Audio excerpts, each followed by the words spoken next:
Okay, and now we have paper 3, which is called The Holiday. So just as the other two papers, your child will read the text, underline new words, discuss meaning of the words, put them in the glossary, do lots of work on vocabulary always. Vocabulary is a huge part of the 7+ assessment because, of course, if children don't know the meaning of words within a question, they can't answer the question.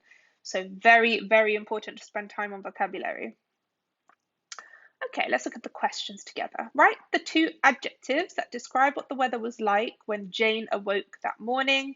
Again, these are adjectives in the text, and your child will need to find the adjectives. How was Jane feeling that morning? Question 2. So for this one, they will need to, again, give the answer from the text. How was she feeling that morning? She was feeling calm. Where was Jane heading on her holiday? It was a surprise holiday. So some children get really thrown by this question because it doesn't say where she's going, and they really want to tell me where she's going, but that's all they need to say is it was a surprise. So she doesn't know where she's going. How did mother feel after Jane had asked her so many questions about the holiday? How do you know? So this is their own inference given what mother did in the text. So mother walked off, she walked away. So how might mother be feeling? So they need to give you an answer like she's irritated, she's annoyed, she's fed up because of what she did, because she kept asking her too many questions.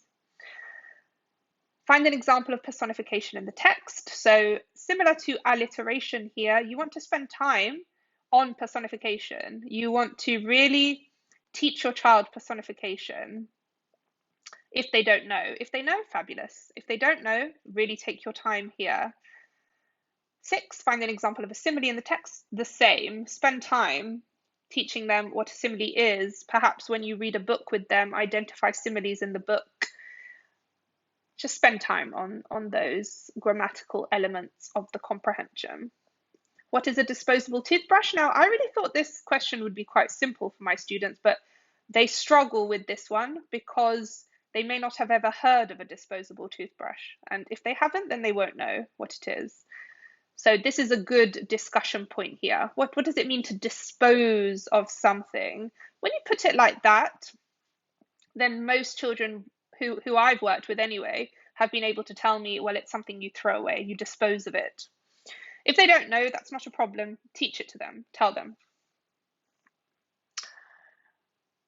Why did mother tell Jane to use it? I think that's quite a straightforward question. The answer is in the text. Find a phrase that tells us that mother was very well prepared for the trip, according to Jane. Yeah, they need to find that from the text. So they need to find a phrase in the text. What do you predict will happen next? I think quite straightforward here. What do they think will happen next? Of course, they'll go on holiday. Write a short conversation between Jane and her mother. So here I'm looking for accurately punctuated speech. So this will reveal if your child knows how to do this. So yeah, those are my tips and strategies for paper 3, and I hope you found it useful.